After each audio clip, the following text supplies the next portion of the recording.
Il y a quelque chose de particulièrement douloureux dans ce silence-là. Pas le silence paisible d'une soirée calme, pas celui d'une complicité si profonde que les mots deviennent inutiles. Non, il s'agit de cet autre silence, celui qui s'installe entre deux personnes assises dans le même canapé, éclairées par la même lampe, respirant le même air, et pourtant séparées par quelque chose d'invisible et d'immense. Vous connaissez ce silence, peut-être qu'il est là ce soir dans votre salon. Peut-être qu'il s'est installé si progressivement que vous ne vous souvenez même plus du moment précis, où les conversations ont commencé à se vider de leur substance, où les regards ont cessé de se chercher, où les mots ont commencé à sonner creux, comme des pièces de monnaie tombées sur du marbre. Froid. Ce silence-là, il ne crie pas, il n'explose pas. Il ronge lentement avec une patience terrifiante. Et ce qui est peut-être le plus troublant, c'est que souvent, l'une des deux personnes dans ce couple ne remarque même pas à quel point ce silence est devenu une présence à part entière. Ou plutôt, elle le remarque, mais elle s'est dit que c'est normal, que c'est la vie, que toutes les relations passent par là. Et cette pensée-là, cette pensée d'apparence raisonnable, est peut-être l'une des plus dangereuses qu'un être humain puisse nourrir un amour. Christophe André a consacré des décennies à observer, à écouter, à accompagner des hommes et des femmes qui souffraient sans toujours savoir pourquoi. Des personnes intelligentes, sensibles, capables d'amour, qui se retrouvaient pourtant prisonnières de dynamiques relationnelles qui les épuisaient, les diminuaient, les isolaient de leur propre vie intérieure. Et l'une des observations les plus constantes, l'une de celles qui revient dans presque chaque cas clinique, dans presque chaque témoignage, c'est celle-ci. Les signaux d'alarme étaient là depuis le début. Ils étaient présents, visibles, parfois même criants. Mais ils avaient été ignorés, minimisés, ou, et c'est là où réside la vraie tragédie, ils avaient été interprétés comme des preuves d'amour. Aujourd'hui, il est question de 5 phrases. 5 phrases précisées que certains hommes prononçant et qui portent en elles quelque chose de profondément révélateur. Pas 5 insultes grossières, pas 5 menaces explicites. Non. 5 phrases qui peuvent sembler anodines, parfois même tendres en surface, mais qui, vouées à la lumière de la psychologie relationnelle et de la pleine conscience, révèlent une architecture intérieure préoccupante. Et si vous les reconnaissez, si quelque chose en vous tressaille en les entendant, restez. Parce que ce que vous allez découvrir dans les prochaines minutes pourrait littéralement changer la trajectoire de votre vie affective. Imaginez une scène ordinaire. Un mardi soir, cuisine au lino légèrement décollée dans un coin, odeur de soupe qui refroidit sur le feu. Elle rentre du travail fatiguée d'une fatigue qui n'est pas seulement physique. Cette fatigue basse et sèche d'une après-midi interminable.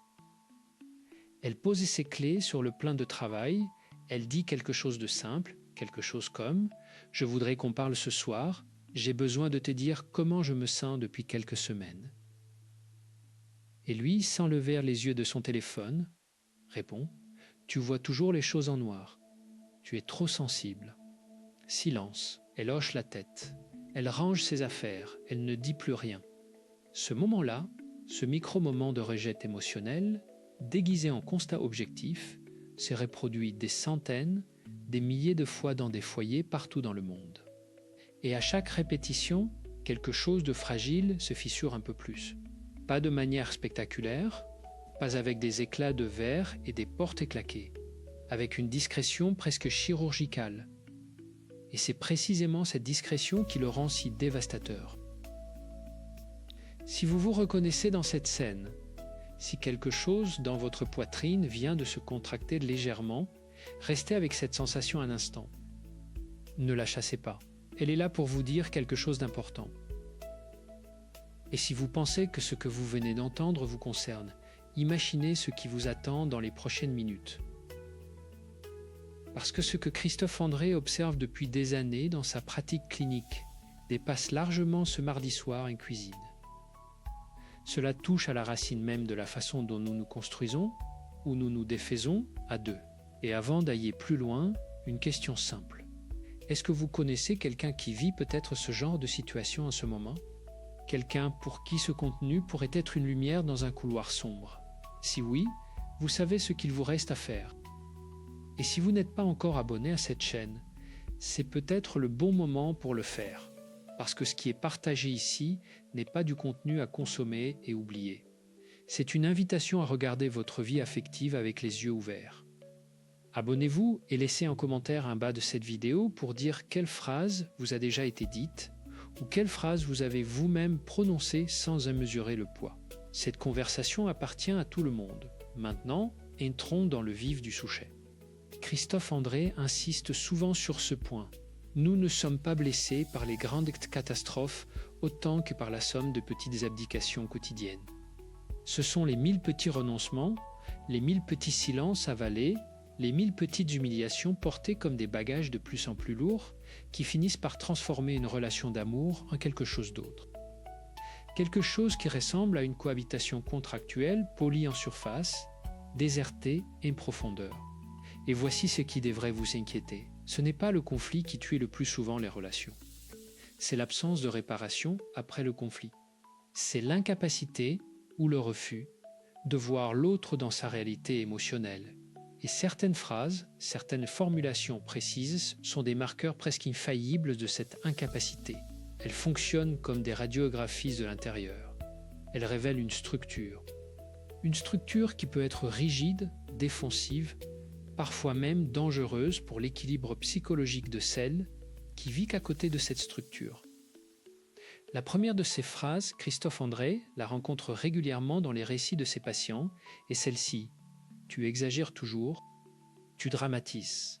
Cette phrase est prononcée avec une certaine assurance, parfois même avec une bienveillance apparente, comme si l'homme qui la prononce rendait service à sa partenaire en lui signalant qu'elle se trompe sur sa propre expérience. Mais regardons ce qui se passe réellement dans cet échange. La femme exprime une émotion, une douleur, une inquiétude. L'homme ne répond pas à cette émotion, il répond à l'émotion par un verdict. Et ce verdict dit essentiellement « ta réalité intérieure est incorrecte. Ce que tu ressens, c'est excessif. Tu ne peux pas faire confiance à ta propre perception. » En psychologie, ce mécanisme a un nom. Il s'appelle le gaslighting dans sa forme la plus subtile. Mais même sans aller jusqu'à ce terme clinique, même dans ses manifestations les plus douces, ce schéma a des conséquences mesurables.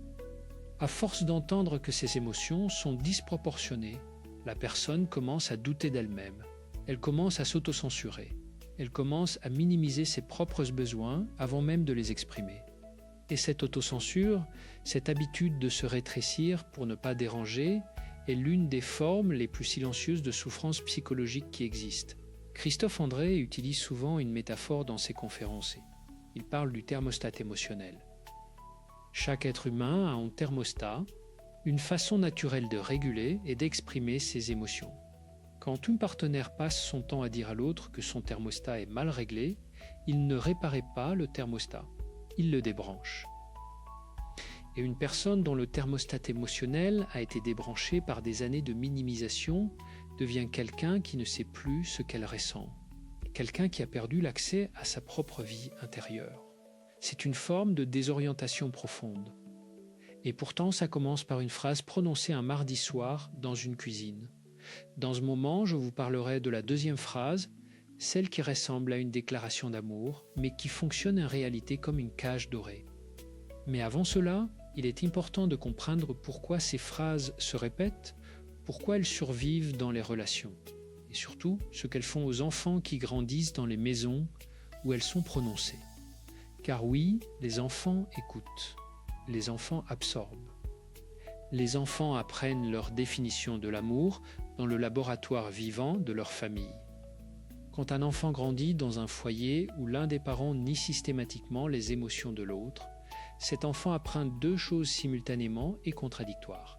Il apprend que l'amour et la négation émotionnelle coexistent et il apprend que cette coexistence est normale. Des années plus tard, cet enfant devenu adulte cherchera inconsciemment des relations qui reproduisent ces schémas familiers parce que le cerveau humain confond familiarité et sécurité. Ce n'est pas un choix conscient, c'est une empreinte. Et cette empreinte peut traverser plusieurs générations si personne ne prend le temps de la regarder en face. Christophe André est formel sur ce point. Les dynamiques toxiques ne restent pas dans le couple. Elles s'infiltrent dans la famille comme de l'eau dans les fondations d'une maison. Lentement, invisiblement, jusqu'au jour où quelque chose s'effondre et personne ne comprend pourquoi. Alors parlons maintenant de la deuxième phrase. Celle-ci est peut-être la plus insidieuse de toutes, précisément parce qu'elle peut sembler romantique. Elle ressemble à ceci. Je fais tout pour toi. Tout ce que je fais, c'est pour toi. Prononcée avec suffisamment de conviction, cette phrase peut déclencher de la gratitude, de la culpabilité ou les deux à la fois. Et c'est précisément là que réside son danger. Dans une relation saine, les actes d'amour sont offerts librement, sans comptabilité implicite, sans attente de remboursement émotionnel. Mais quand un homme répète régulièrement que tout ce qu'il fait est pour sa partenaire, il établit en réalité une dette. Il crée une économie relationnelle basée sur l'obligation plutôt que sur le désir. Et dans cette économie-là, la partenaire ne peut jamais être assez reconnaissante, jamais assez présente, jamais assez dévouée pour rembourser une dette qui, par définition, ne cesse de grossir. Ou plutôt, laissez-moi reformuler cela autrement. Ce n'est pas que cet homme soit nécessairement malveillant. Souvent, il ne laisse pas. Souvent, il est lui-même prisonnier d'une vision de l'amour apprise dans l'enfance. Une vision où l'amour se prouve par le sacrifice, où se dévouer entièrement est la seule façon de mériter d'être aimé en retour. Mais cette vision, aussi compréhensible soit-elle dans ses origines, crée une atmosphère relationnelle étouffante. Elle transforme l'amour en transaction, et dans une transaction, il n'y a pas deux personnes libres. Il y a un créancier et un débiteur. Les recherches en psychologie des couples, et notamment les travaux auxquels Christophe André fait souvent référence, notamment ceux de John Gottman sur la dynamique des couples, montrent de manière cohérente que les relations les plus durables et les plus épanouissantes ne sont pas celles où l'un des deux partenaires se sacrifie le plus. Ce sont celles où les deux partenaires se sentent libres d'exprimer leurs besoins, leurs limites, leurs désirs, sans craindre de se retrouver en situation de dette émotionnelle. La liberté est le sol dans lequel l'amour pousse. L'obligation est le béton dans lequel il s'étouffe. Et pourtant, combien de personnes confondent les deux? Combien de personnes restent dans des relations épuisantes parce qu'elles se sentent redevables d'un dévouement qui, en réalité, n'a jamais été offert librement? Dans quelques instants, nous arriverons à la troisième phrase. Celle-là, elle se prononce souvent après une dispute. Elle se prononce au moment où la réparation serait possible, au moment où la vulnérabilité pourrait créer une vraie intimité. Et c'est précisément pour cela qu'elle est si destructrice. Mais avant d'y arriver, permettez-moi de vous raconter quelque chose. Christophe André parle parfois d'une femme, appelons-la Marie, qui est venue le consulter après 12 ans de mariage. Marie était une femme intelligente, cultivée, avec une carrière solide et un cercle d'amis qui l'aimaient. En apparence, tout allait bien. Mais dans le cabinet, elle disait quelque chose de troublant. Je ne sais plus qui je suis. Je regarde dans le miroir et je ne reconnais plus la femme que je vois. Après plusieurs séances, il est apparu clairement que Marie avait passé 12 ans à ajuster, à compresser, à reformuler sa propre réalité pour la rendre acceptable aux yeux de son mari. Elle ne s'en était pas rendue compte progressivement. Elle s'en était rendue compte un jour, brutalement, comme on se réveille d'un rêve long et confus.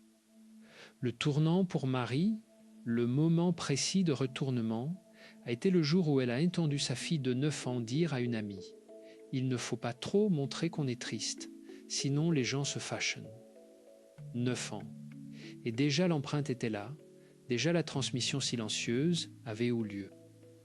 Ce moment-là a été pour Marie une sorte de choc électrique, pas une révélation douce et progressive, un choc. Et ce choc a été le début de quelque chose de nouveau. Si Marie a pu se retrouver, si elle a pu reconstruire une relation avec elle-même et par la suite avec les autres, c'est parce qu'elle a accepté de regarder en face ce qu'elle avait longtemps refusé de voir. Et ce que vous êtes en train de faire en ce moment est regardant cette vidéo et n'acceptant d'entendre des choses qui ne sont peut-être pas confortables. C'est exactement le même courage que celui de Marie. Et si elle a pu, vous pouvez. Venons-en maintenant à la troisième phrase. Elle ressemble à ceci.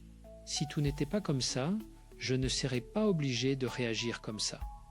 Cette phrase prononcée après un conflit, après un moment de tension ou d'éclat, fait quelque chose de très précis. Elle déplace entièrement la responsabilité. Elle dit, dans sa structure même, que le comportement de l'homme n'est pas le sien. Il appartient à la femme, c'est elle qui l'a provoqué, c'est elle qui l'a fabriqué, c'est elle qui en est l'auteur. En psychologie, on appelle cela l'externalisation de la responsabilité.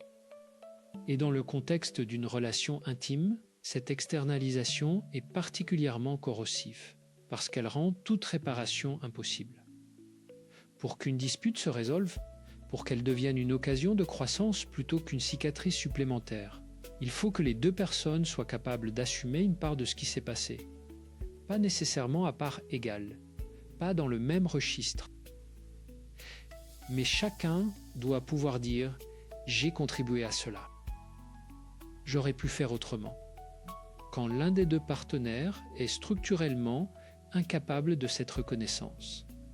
Quand chaque conflit se termine par une redistribution des rôles où il est toujours la victime de la réaction de l'autre, la relation entrait dans une spirale épuisante. La femme commence à se surveiller, à marcher sur des œufs de porcelaine fine, à cartographier les humeurs de son partenaire avec la précision d'un météorologue. Et cette vigilance permanente consomme une énergie psychologique colossale. C'est une énergie qui ne peut donc plus aller vers la créativité, vers la joie, vers la connexion authentique, vers la vie tout simplement. Christophe André a une formule qu'il aime beaucoup. Dans une relation, nous ne sommes pas responsables des émotions de l'autre, mais nous sommes responsables de nos réponses à ces émotions. C'est une distinction cruciale. L'une des plus importantes est ce qu'il puisse enseigner, parce qu'elle distingue clairement ce qui appartient à chacun. Elle préserve l'autonomie émotionnelle de chaque individu, tout en maintenant la responsabilité de ses propres actes. Et voici quelque chose que vous devez entendre clairement maintenant. Si vous vivez dans une relation où vous avez l'habitude de vous excuser pour les réactions de l'autre, où vous passez votre temps à vous demander comment ne pas déclencher quelque chose, où vous vous sentez responsable du bien, être émotionnel de votre partenaire au point d'oublier le vôtre, alors vous êtes peut-être dans une dynamique qui mérite d'être examinée avec honnêteté et courage. Non pas pour détruire quelque chose, mais pour voir clairement ce qui est là, parce qu'on ne peut pas soigner ce qu'on refuse de regarder.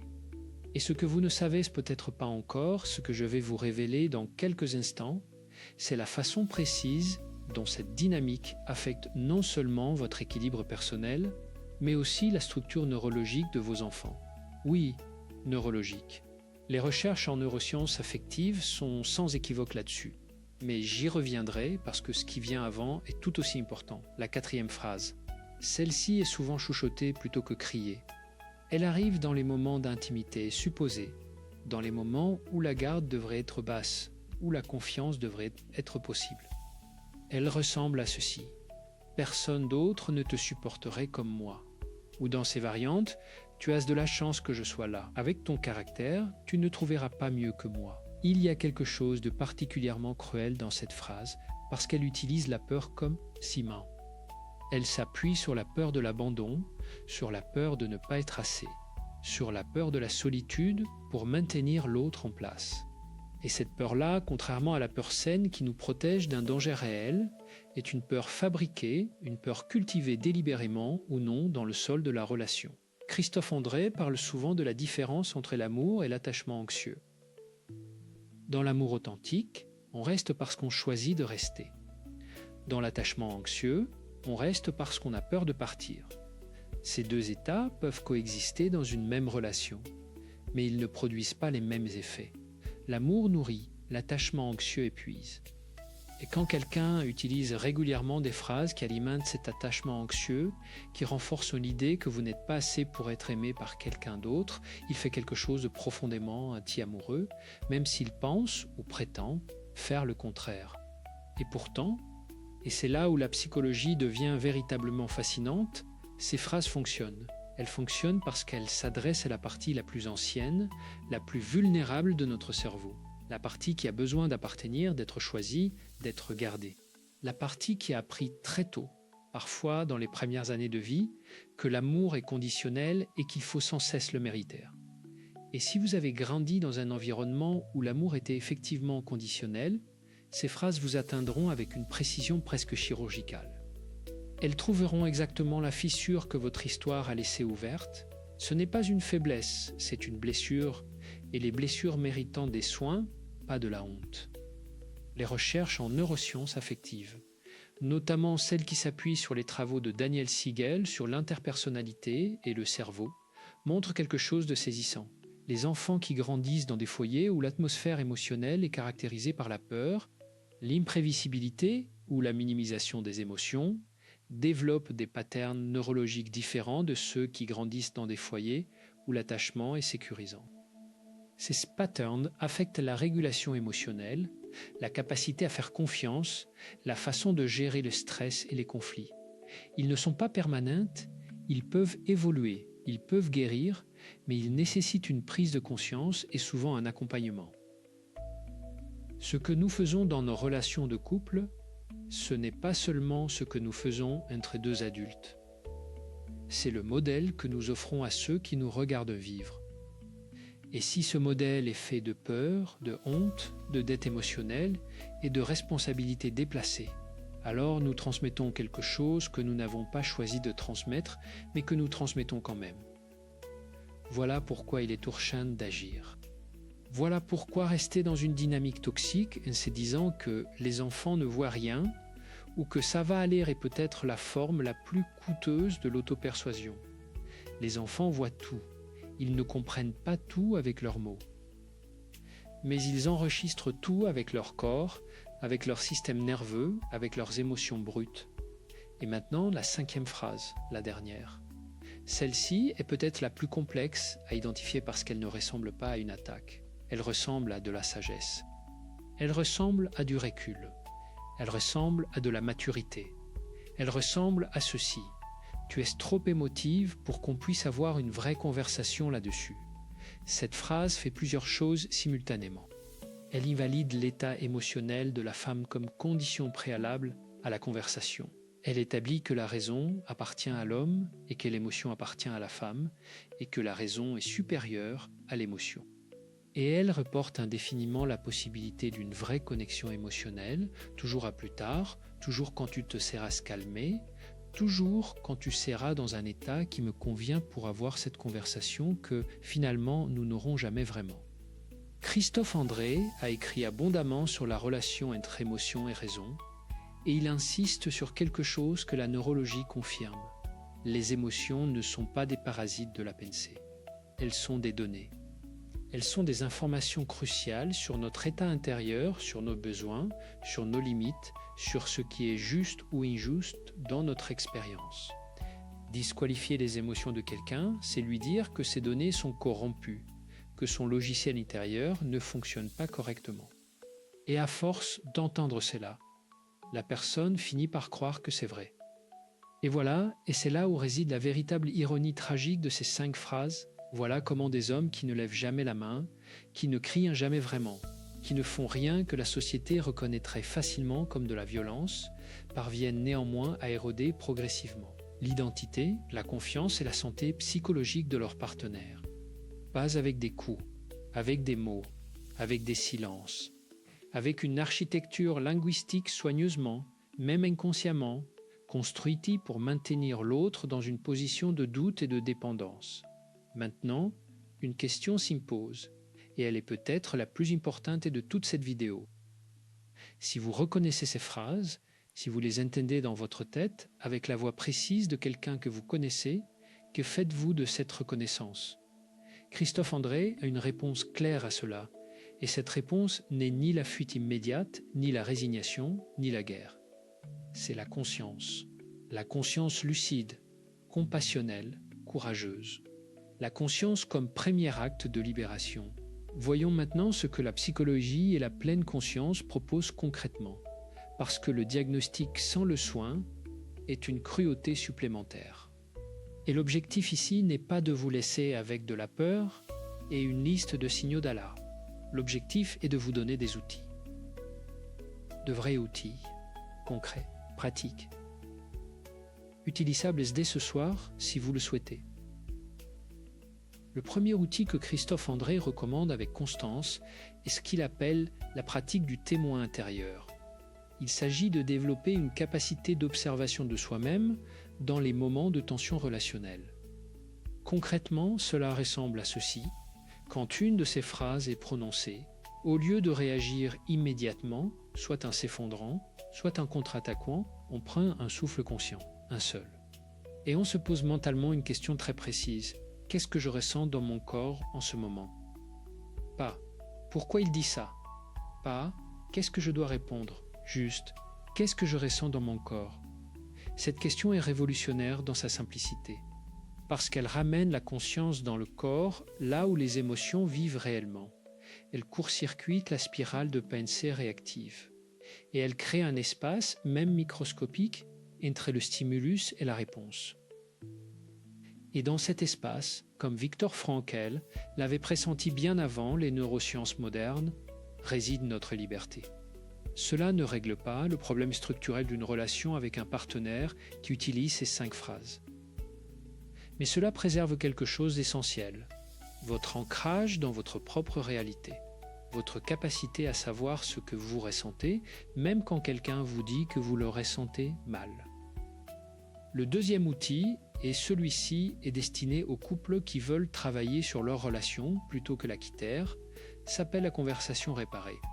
Christophe André l'a décrit comme suit: après un conflit, après les émotions, les plus intenses et se sont un peu apaisés, pas résolus, juste apaisés. Chaque partenaire dispose de 5 minutes pendant lesquelles il parle à la première personne du singulier exclusivement. En ceci, c'est passé, j'ai ressenti cela, j'ai eu besoin de cela. Je n'ai pas su comment le demander. Pas tu fais toujours, pas tu ne comprends jamais, juste je, juste sois. Cette pratique semblait simple. Elle ne l'est pas. Elle demande une discipline intérieure considérable. Mais ses effets, sur quelques semaines seulement, sont mensurables. Les couples qui la pratiquent régulièrement rapportent une réduction de la fréquence des conflits et surtout une augmentation de la qualité de la réparation après les conflits. Parce que c'est cela, en fin de compte, qui détermine la santé d'une relation. Non pas l'absence de conflit, mais la qualité de la façon dont on en sort. Le troisième outil est peut-être le plus délicat à entendre, mais il est l'un des plus importants. Christophe André l'appelle l'évaluation honnête du potentiel de changement.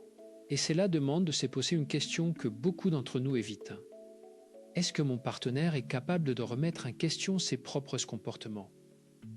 Est-ce qu'il existe dans notre histoire des moments où il a reconnu avoir eu tort, où il a changé quelque chose en lui après une conversation difficile, où il a montré de la vulnérabilité authentique? Si la réponse est oui, même timidement, même imparfaitement, alors il y a un sol.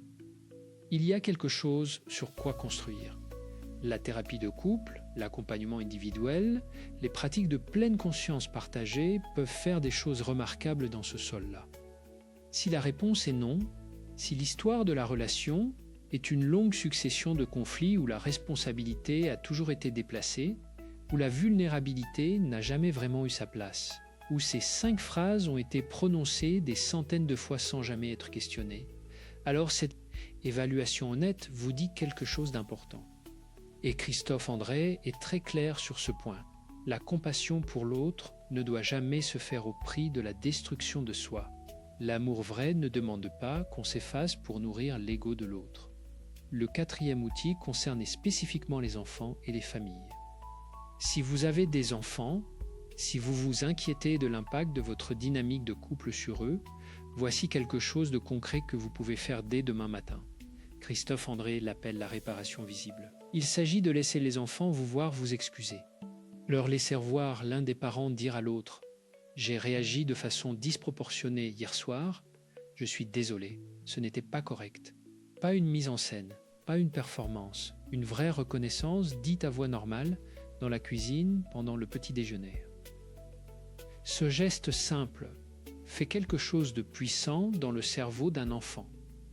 Il lui montre que les adultes peuvent se tromper, que les adultes peuvent reconnaître leurs erreurs, que la relation peut être réparée après une tension, que l'amour n'est pas conditionnel à la perfection. C'est un des cadeaux les plus précieux qu'un parent puisse offrir à son enfant. Et il ne coûte rien, sinon un peu d'humilité.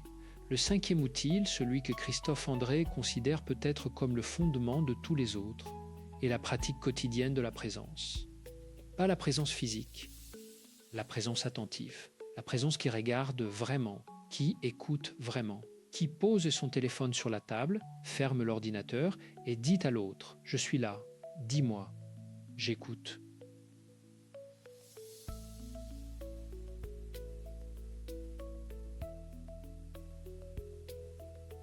Dans les recherches sur les couples heureux à long terme, ceux qui décrivent leur relation comme épanouissante. Après 10, 20, 30 ans ensemble, il y a un dénominateur commun qui revient presque toujours. Ce n'est pas l'absence de conflit. Ce n'est pas la passion des premiers mois maintenue intacte. C'est la qualité de l'attention quotidienne. Ce sont les petits moments d'attention sincère, le regard posé sur l'autre au-dessus d'une tasse de café, la question posée avec une vraie curiosité. Comment tu vas vraiment? Et l'espace laissé pour que la réponse soit honnête. Christophe André a même cité une observation du psychologue John Gottman, selon laquelle les couples stables et satisfaits se font ce qu'il appelle des offres de connexion, une moyenne de 20 fois par heure pendant les repas, contre 6 fois pour les couples en difficulté. 20 fois. Une offre de connexion, c'est un regard, un sourire, un « tu as l'air fatigué, ça va », on touchait sur l'épaule en passant. De minuscules gestes. Et pourtant, la différence entre 20 et 6 par heure, sur des années, représente un gouffre d'intimité. Il y a quelque chose d'à la fois décourageant et profondément réjouissant dans cette donnée. Décourageant parce qu'on réalise à quel point les petites négligences s'accumulent. Réjouissant parce qu'on comprend que les petits gestes, eux aussi, s'accumulent. Et qu'il n'est jamais trop tard pour commencer à les faire. Voici une chose que Christophe André affirme avec une conviction tranquille. Après des décennies de pratiques cliniques et de réflexion, les êtres humains sont remarquablement capables de changement. Pas tous dans les mêmes proportions. Pas tous dans les mêmes délais, mais la capacité de transformation est réelle, elle est documentée, elle est observable. Ce qui est nécessaire, c'est la décision de regarder en face. La décision de dire « ce qui se passe entre nous mérite que j'y prête une attention vraie ?» Et ensuite, un premier pas. Un seul, pas une révolution complète du jour au lendemain. Un pas. Mais revenons un instant sur quelque chose d'essentiel, parce que je sens qu'il y a peut-être une question qui flotte dans votre esprit depuis le début de cette vidéo. Cette question ressemble à ceci. Et si c'est moi qui prononce parfois ces phrases? Et si c'est moi qui ai, sans m'en rendre compte, invalidé les émotions de quelqu'un que j'aime? Et si c'est moi qui ai utilisé la peur comme ciment? C'est une question courageuse. Et Christophe André la reçoit avec beaucoup de respect. Parce que la capacité à se poser cette question, à retourner le miroir vers soi, plutôt que de le pointer uniquement vers l'autre, est elle-même une forme d'intelligence émotionnelle précieuse et rare. La vérité psychologique, celle que la pratique clinique confirme encore et encore, c'est que nous pouvons tous, à certains moments, dans certaines conditions de stress, de peur ou d'épuisement, avoir recours à des mécanismes défensifs qui blessent l'autre. Ce qui distingue une dynamique problématique d'un comportement isolé, ce n'est pas l'existence de ces moments. C'est leur fréquence, leur intensité et surtout la capacité ou l'incapacité à les reconnaître et à en prendre la responsabilité. Quelqu'un qui peut dire « j'ai eu tort ». J'ai dit quelque chose qui t'a blessé et ce n'était pas juste. Et le dire avec sincérité, pas comme une stratégie pour clore le conflit, mais comme une vraie reconnaissance et quelqu'un avec qui une relation peut grandir. Quelqu'un qui ne peut jamais le dire, qui retourne systématiquement la responsabilité, qui utilise régulièrement ces 5 architectures linguistiques pour maintenir l'autre dans le doute, et quelqu'un avec qui une relation va inexorablement s'appauvrir. Et cette distinction est importante à faire avec lucidité, sans cruauté, mais sans aveuglement non plus. Christophe André termine souvent ses conférences sur les relations par une image. Il parle d'un jardin. Une relation, dit-il, ressemble à un jardin. Au début, le sol est frais, la terre est mauble, tout pousse avec une facilité qui peut donner l'illusion que cela continuera toujours ainsi. Mais un jardin sans attention se transforme. Les mauvaises herbes colonisent l'espace, les plantes les plus fragiles s'étiolent. Ce qui était vivant et coloré devient progressivement gris et sec. Et pourtant, un jardin abandonné n'est pas perdu. Il peut être repris. Cela demande du travail. Cela demande de s'agenouiller dans la terre, de se salir les mains, de distinguer ce qui peut encore être sauvé de ce qui doit être retiré. Mais avec de la patience, avec de la régularité, avec l'attention juste, un jardin peut retrouver sa vitalité. Et parfois, il pousse quelque chose dans le jardin repris qui n'avait jamais existé dans le jardin du début. Quelque chose de plus robuste, quelque chose de plus sage. Quelque chose qui a survécu à la sécheresse et qui, pour cette raison même, est plus beau que ce qui n'a connu que la pluie facile. Il est aussi important de dire ceci avec la même clarté. Tous les jardins ne peuvent pas être sauvés. Certains sols sont trop appauvrissent, trop contaminés, trop durcissent. Et dans ces cas-là, la décision de partir n'est pas un échec. C'est un acte de respect, à la fois envers soi-même et envers l'autre. Parce que rester dans une relation qui détruit les deux partenaires, et souvent les enfants avec eux, par loyauté ou par peur, n'est pas de l'amour, c'est de la résignation déguisée en dévouement. Christophe André insiste souvent sur ce point délicat. Aimer quelqu'un ne signifie pas rester avec lui à n'importe quel prix. Aimer quelqu'un, c'est aussi parfois avoir le courage de nommer ce qui ne va pas, de demander un changement. Et si ce changement est structurellement impossible, de choisir la séparation non pas comme une défaite, mais comme un acte de dignité. Et si vous en êtes là, si vous lisez ces mots depuis un endroit de grande douleur, depuis un endroit où vous vous demandez si partir est possible, sachez ceci, vous n'êtes pas seul, vous n'êtes pas fou ou folle. Votre douleur est réelle. Votre besoin d'une relation dans laquelle vous vous sentez vu, entendu, respecté est un besoin légitime, humain, fondamental. Et il existe des professionnels, des thérapeutes, des psychologues, des psychiatres, qui sont là précisément pour accompagner ces moments de transition. Il y a quelque chose que Christophe André dit souvent, avec une douceur qui n'enlève rien à sa rigueur. La guérison n'est pas un événement, c'est un chemin. Elle ne se produit pas le jour où vous prenez une décision, ni le jour où vous prononcez une phrase libératrice. Elle se construit, jour après jour, dans les petits choix, dans les petites cohérences, dans les moments où vous choisissez de vous traiter vous-même avec la même compassion que vous offririez à un ami cher. Et sur ce chemin-là, la connaissance est une alliée. Comprendre ce qui se passe, mettre des mots sur des dynamiques qui semblaient jusqu'alors floues et impalpables, reconnaître les patterns, les nommer, est un acte de pouvoir. Non pas le pouvoir sur l'autre, le pouvoir sur soi-même, le pouvoir de choisir comment répondre, comment agir, comment vivre. C'est précisément ce que cette vidéo voulait vous offrir aujourd'hui. Non pas une liste d'ennemis à identifier et à fuir, même si le titre l'annonçait de façon un peu dramatique, et Christophe André s'en amuserait probablement avec un sourire discret. Mais une carte.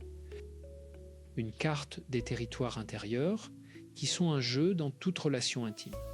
Une carte qui vous permet de vous situer, de voir où vous êtes et de décider en conscience vers où vous voulez aller. Parce que vous méritez une relation dans laquelle vos émotions sont accueillies, pas disqualifiées. Une relation dans laquelle les conflits sont des occasions de mieux se connaître, pas des preuves de votre inadéquation. Une relation dans laquelle la peur n'est jamais utilisée comme ciment. Une relation dans laquelle vous pouvez être entier, entière, avec vos forces et vos fragilités, sans avoir à choisir quelle partie de vous est acceptable et quelle partie doit rester dans l'ombre. Vous méritez une relation qui ressemble à une maison, pas à une cage de verre transparente où tout semble normal de l'extérieur, mais où à l'intérieur, l'air manque depuis longtemps. Et si cette relation n'est pas encore là, si elle est à construire ou à reconstruire, sachez que le premier matériau de construction n'est pas l'autre. C'est vous, c'est votre relation à vous-même.